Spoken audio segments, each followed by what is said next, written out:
পবিত্র অক্ষয় তৃতীয়া তিথিতে ভুলেও করবেন না এই 5টি কাজ, নতুবা সংসারে নেমে আসবে চরম বিপর্যয়। বৈশাখ মাসের শুক্ল পক্ষের তৃতীয়া এই তিথিটি অক্ষয় তৃতীয়া নামে পরিচিত। এই দিনটি শুধুমাত্র বৈশাখ মাসের সর্বশ্রেষ্ঠ দিন নয়, বছরের 365 দিনের মধ্যে শ্রেষ্ঠতম দিন বলে গণ্য করা হয় অক্ষয় তৃতীয়া তিথিকে।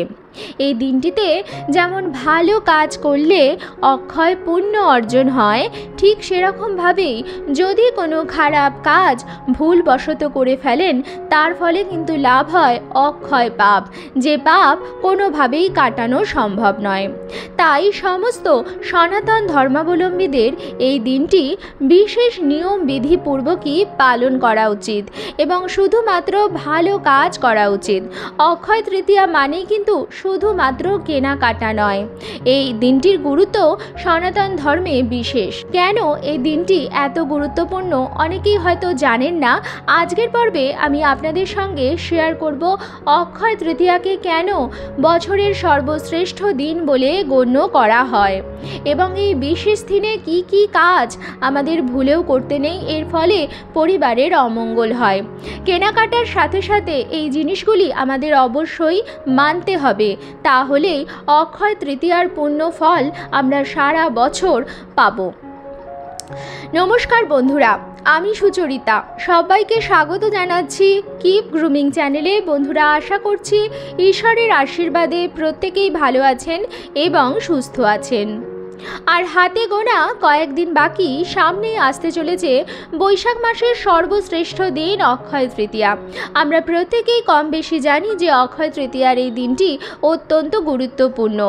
যে কোনো ভালো কাজ করবার জন্য, যে কোনো মাঙ্গলিক বা শুভ অনুষ্ঠান করবার জন্য, নতুন ব্যবসা শুরু করার জন্য, গৃহপ্রবেশ করবার জন্য, বাড়ি, ফ্ল্যাট, জমি বা গাড়ি কেনার জন্য, সমস্ত কিছু কাজ করবার জন্য অক্ষয় তৃতীয়ার দিনটি অত্যন্ত শুভ।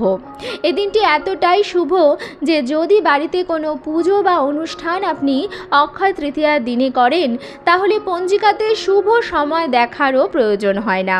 এই দিনের সারাটি দিনই হচ্ছে অত্যন্ত শুভ এবং যে কোনো ভালো কাজ করার জন্য অত্যন্ত ভালো ও ফলপ্রদায়ী। তাই বন্ধুরা, অক্ষয় তৃতীয়ার বিশেষ মাহাত্ম্য তো আছেই। আজকের পর্বে আমি আপনাদের সঙ্গে শেয়ার করব অক্ষয় তৃতীয়া কবে পড়েছে, পঞ্জিকা অনুসারে পূর্ণাঙ্গ সময়সূচি। অক্ষয় তৃতীয়ার দিন গঙ্গা স্নান করা হয়। গঙ্গা স্নান ও দানের সঠিক সময়। অনেকেই বাড়িতে হালখাতা করেন, যাদের ব্যবসা আছে হালখাতারও একটি শুভ সময় থাকে। তাছাড়া কেনাকাটা তো আপনারা সারা দিনই করতে পারেন। বন্ধুরা, অক্ষয় তৃতীয়ায় আর কিছু করুন বা না করুন, জিনিসপত্র কেনাকাটার সাথে সাথে শাস্ত্রসম্মত বিধিনিষেধগুলো অবশ্যই মেনে চলুন। তাই আমার সকল দর্শক বন্ধুদের অনুরোধ করব যে আজকের এই ভিডিওটি একেবারেই স্কিপ না করে সম্পূর্ণ দেখবেন। দেখার পর যদি ভালো লাগে তাহলে অবশ্যই কিন্তু একটি লাইক করবেন, কমেন্টসে লিখবেন জয় মা লক্ষ্মীর জয়, এবং বন্ধুরা অবশ্যই ভিডিওটি শেয়ার করবেন আপনাদের নিকট আত্মীয় স্বজন এবং বন্ধু বান্ধবদের সাথে। চলুন বন্ধুরা, আসা যাক মূল পর্বে। প্রথমেই আপনাদের জানিয়ে দিই এই বছর অক্ষয় তৃতীয়া কবে পড়েছে, কখন পড়েছে। অক্ষয় তৃতীয়া পড়েছে ইংরাজির 10ই মে 2024, বাংলার 27শে বৈশাখ 1431 শুক্রবার দিন। তিথি শুরু শুক্রবার সকাল 5:45 থেকে। তিথি থাকবে শুক্রবার শেষ রাত 4:51 পর্যন্ত। অক্ষয় তৃতীয়া তিথিতে অনেক বাড়িতেই মা লক্ষ্মী এবং গণেশ ঠাকুরের পুজো হয়। পূজা এবং হালখাতার সময় হচ্ছে 10ই মে সকাল 7:35 থেকে 10:12 মধ্যে, আবার 12:48 থেকে 2:32 মধ্যে। এই বিশেষ দিনে গঙ্গা স্নানও করা হয়। গঙ্গা স্নানের উপযুক্ত সময় হচ্ছে ভোর 5:45 থেকে 12:34 মধ্যে। রোহিণী নক্ষত্রযুক্ত বৈশাখী শুক্লা তৃতীয়ায় গঙ্গা স্নানে ও দানে অক্ষয় পুণ্য অর্জন হয়। বন্ধুরা, এবার আমি আপনাদের বলে দেব কেন অক্ষয় তৃতীয়ার এত মাহাত্ম্য সনাতন ধর্মে। মনে করা হয় অক্ষয় তৃতীয়ার এই বিশেষ দিনেই ভগবান বিষ্ণুর দশম অবতার পরশুরামের জন্ম হয়েছিল। অক্ষয় তৃতীয়া থেকেই সত্যযুগের অবসান ও ত্রেতা যুগের শুরু হয়। অক্ষয় তৃতীয়ায় শ্রীকৃষ্ণের বন্ধু সুদামা তাকে অন্ন ভোগ দেন। তার পরিবর্তে শ্রীকৃষ্ণ তার বন্ধুকে সুখ ও সমৃদ্ধির আশীর্বাদ করেন। মহাভারত অনুসারে বনবাসে থাকাকালীন অক্ষয় তৃতীয়াতেই শ্রীকৃষ্ণ দ্রৌপদীকে অক্ষয় পাত্র দান করেছিলেন, যাতে বনবাসে তাদের কখনো খাদ্যাভাব না হয়। অক্ষয় তৃতীয়া থেকেই বেদব্যাস মহাভারত লেখা শুরু করেন। অক্ষয় তৃতীয়াতেই ভগীরথের প্রার্থনায় স্বর্গ থেকে মর্তে নেমে আসেন মা গঙ্গা। পুরীতে জগন্নাথের রথযাত্রার জন্য রথ তৈরি শুরু হয় অক্ষয় তৃতীয়া থেকেই। প্রচলিত বিশ্বাস অনুসারে এই দিন কারোর মৃত্যু হলে তার অক্ষয় স্বর্গ প্রাপ্তি ঘটে। এদিনই কুবেরের তপস্যায় তুষ্ট হয়ে মহাদেব তাকে অতুল ঐশ্বর্য প্রদান করেছিলেন। এই দিনেই কুবেরের লক্ষ্মী লাভ হওয়ায় বৈভব লক্ষ্মীর পুজো করা হয় এই বিশেষ দিনে। মনে করা হয় অক্ষয় তৃতীয়ায় সোনা বা রূপো কেনা অত্যন্ত শুভ। এদিন সোনা বা রূপো কিনলে লক্ষ্মীর আশীর্বাদ লাভ করা যায় বলে প্রচলিত বিশ্বাস। এদিন সোনা কিনলে পরিবারে সুখ ও সমৃদ্ধির বৃদ্ধি ঘটে। এদিন থেকে নতুন ব্যবসা শুরু করলে তা লাভজনক হবে বলে মনে করা হয়। এছাড়া অক্ষয় তৃতীয়ায় গৃহপ্রবেশ করা, দান ধ্যান করা, গোমাতাকে খাওয়ানো শুভ কাজ বলে মনে করা হয়।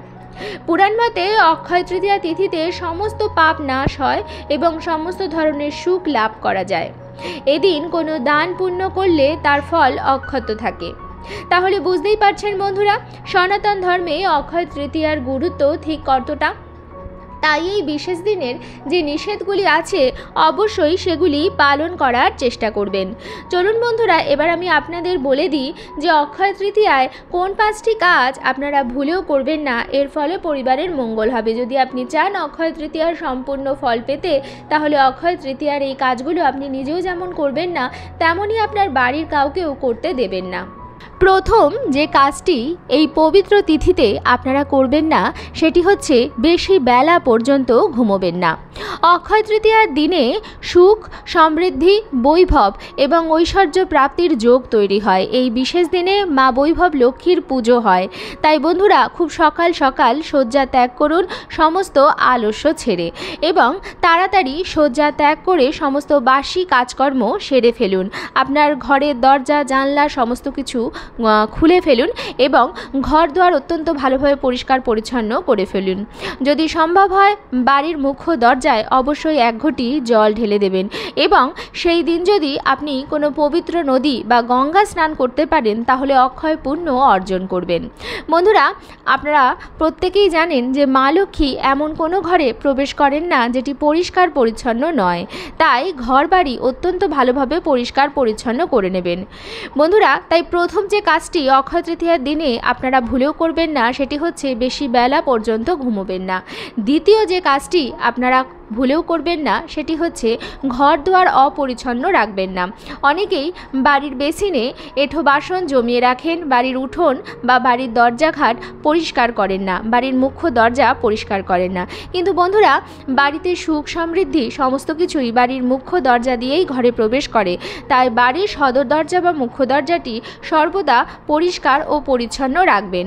অক্ষয় তৃতীয়ার এই বিশেষ দিনে যদি সম্ভব হয় বাড়ির মুখ্য দরজায় তোরণ বেঁধে দেবেন, আম পাতা ও ফুল দিয়ে ফুলের তোরণ বেঁধে দেবেন, এবং ঠাকুর ঘর থেকে গোলার সিঁদুর নিয়ে আপনি আপনার মুখ্য দরজায় একটি স্বস্তিক বানিয়ে দিতে পারেন। মা লক্ষ্মীর চরণের আলপনা মুখ্য দরজা থেকে ঠাকুর ঘর বা ঠাকুরের সিংহাসন পর্যন্ত যদি আপনি এঁকে দেন, তাহলে অক্ষয় তৃতীয়ার দিনে আপনার লক্ষ্মী লাভ অবশ্যই ঘটবে। কিন্তু তার আগে বলে রাখি বন্ধুরা, বাড়ির মুখ্য দরজা সর্বদাই যেন পরিষ্কার থাকে, আলোকিত থাকে, এবং মুখ্য দরজার আশপাশে যেন চটি, জুতো, ময়লা ফেলার জায়গা বা ডাস্টবিন, জং ধরা তালাচাবি বা কোনো ক্যাকটাস জাতীয় গাছ যেন না থাকে। এগুলো মা লক্ষ্মীর ঘরে প্রবেশে বাধা তৈরি করে, তাই সেই বিষয়ে সতর্ক থাকুন। বন্ধুরা, তৃতীয় যে কাজটি আপনারা ভুলেও করবেন না সেটি হচ্ছে বেশি বেলা করে স্নান করবেন না। অক্ষয় তৃতীয়ার দিনে কিন্তু খুব ভোর ভোর, বিশেষ করে সূর্যোদয়ের আগে গঙ্গা স্নান করতে হয়। যদি আপনার নিকটে মা গঙ্গা বা কোনো পবিত্র নদী না থাকে বা সেরকম সুযোগ না থাকে, তাহলে আপনারা বাড়িতেই স্নান করতে পারেন। তবে স্নান করে ওঠার পর পরিষ্কার বস্ত্র পরে নেবেন, গায়ে মাথায় গঙ্গার জলে ছিটে দিয়ে দেবেন এবং সারা ঘর পরিষ্কার হয়ে যাওয়ার পরে গঙ্গার জলের ছিটা দিতে কিন্তু ভুলবেন না। এই বিশেষ দিনেই মা গঙ্গা এই পৃথিবীতে অবতীর্ণ হয়েছিলেন। তাই যদি সম্ভব হয় বন্ধুরা, আলস্য ত্যাগ করে গঙ্গা স্নান করুন এবং গঙ্গা স্নানের পর অবশ্যই কিছু দান করবেন। গঙ্গা স্নান এবং দানের শুভ সময় আমি বলে দিয়েছি ভিডিওর শুরুতেই, তাই সেই সময় আপনারা গঙ্গা স্নান করবেন এবং স্নান করে উঠে দান করবেন। এর ফলে আপনারা অক্ষয় পুণ্য অর্জন করবেন। অক্ষয় তৃতীয়ার দিন ভুলেও মুখে তুলবেন না আমিষ জাতীয় জিনিস। হ্যাঁ বন্ধুরা, সনাতন ধর্মে আমিষ জাতীয় খাবার কিন্তু গ্রহণীয় নয়। তবুও মানুষ নিজের রসনা তৃপ্তির জন্য আমিষ জাতীয় খাবার খেয়ে থাকে। তবে অক্ষয় তৃতীয়ায় আপনারা যে কাজই করবেন তার ফলে যেহেতু অক্ষয় ফল প্রাপ্তি করবেন, তাই জন্য আপনারা আমিষ জাতীয় খাবারটি অক্ষয় তৃতীয়ার দিনে ভুলেও খাবেন না এবং সাত্ত্বিক আহার করার চেষ্টা করুন। নিরামিষ পদের মধ্যেও এমন অনেক কিছু আছে যা দিয়ে যে কোনো আনন্দ অনুষ্ঠান উদযাপন করা যায়। অক্ষয় তৃতীয়ার দিনটিতে অবশ্যই মিষ্টি জাতীয় কোনো ভোগ ঈশ্বরের চরণে অবশ্যই লাগান এবং সেই ভোগের প্রসাদ হিসাবে আপনারা সবাইকে সেই ভোগের প্রসাদ দিন এবং এই ভোগের প্রসাদ খেয়েই আপনারা উপবাস ভঙ্গ করুন এবং আপনারা সাত্ত্বিক আহার গ্রহণ করুন। এই দিন তামাক বা মাদক জাতীয় কোনো জিনিসও কিন্তু খাবেন না। আমি আবার বলছি, অক্ষয় তৃতীয়ার এই দিনে সমস্ত কাজ বুঝে শুনে করবেন, কারণ যাই করবেন সেটি অক্ষয় ফল দেবে। সেদিন আপনার বাড়ির দরজা থেকে কাউকেই কিন্তু দূর দূর করে তাড়িয়ে দেবেন না। সে আপনার বাড়ির উঠোনে কোনো পশু বা পাখি আসুক বা কোনো হতদরিদ্র মানুষ আসুক বা কোনো দরিদ্র ব্রাহ্মণ আসুক, বিকলাঙ্গ মানুষ আসুক, যেই আসুক, যদি কেউ আপনার বাড়ির দরজায় আপনার সাহায্য প্রার্থনা করে আসে, আপনি তাকে আপনার সাধ্যমতো সাহায্য করুন। এই দিন কিন্তু দান করা অত্যন্ত ভালো। আপনি জলপূর্ণ কলস দান করতে পারেন, সেই ব্যক্তিটিকে একবেলার ভোজন করাতে পারেন। বন্ধুরা, ঘরে যদি কোনো পশু আসে তাকে খাবার খাওয়ান এবং পাখিদের জন্য ছাদে চারা ও জলের ব্যবস্থা করুন। বৈশাখ মাসের সর্বশ্রেষ্ঠ কাজ হচ্ছে জল দান করা এবং এই অক্ষয় তৃতীয়ার দিনটি বৈশাখ মাসের সর্বশ্রেষ্ঠ দিন। তাই এই দিন আপনারা রাস্তায় যারা বেরিয়েছেন কাজে তাদেরকে জল দান করতে পারেন, রাস্তায় খাবার জলের ব্যবস্থা রাখতে পারেন, পশু পাখিদেরও জন্যও জলের ব্যবস্থা করতে পারেন। বন্ধুরা, এটুকু করতে কিন্তু খুব বেশি অর্থ ব্যয় হবে না, কিন্তু এর ফলে আপনাদের অক্ষয় পুণ্য অর্জন হবে এবং আমি জানি আমার প্রত্যেক বন্ধুরই এইটুকু সাধ্যে কোলাবে যে সে পথচারীদের জন্য একটু জলের ব্যবস্থা বা পশু পাখিদের জন্য একটু জলের ব্যবস্থা করতে পারে। এতে কিছুই এমন পয়সা খরচা হবে না। সবশেষে বলবো, এই বিশেষ দিনটি গুরুজনদের আশীর্বাদ নিয়ে শুরু করুন। এই দিন বাড়িতে কারোর সাথে খারাপ ব্যবহার করবেন না। আপনার কোনো কথায় বা কাজে আপনার বাড়ির কেউ, আপনার আপনজন বা আপনার প্রতিবেশী বন্ধুবান্ধব কেউ যেন আঘাত বা কষ্ট না পায়, সেটাও কিন্তু দেখা আপনার কর্তব্য। বন্ধুরা, এই দিনে আপনি যত ভালোবাসা সব দিকে দেবেন, সেই ভালোবাসা 100 গুণ হয়ে আপনার কাছেই ফেরত আসবে। এই দিন যেমন কিছু কিনলে অক্ষয় সমৃদ্ধি লাভ হয় এবং সেই জিনিসটির মূল্য বহুগুণ বাড়ে, ঠিক সেরকমভাবেই যদি আপনি ভালো কিছু জিনিস দান করেন, সেটিও কিন্তু 10 গুণ হয়ে আপনার কাছেই ফেরত আসে।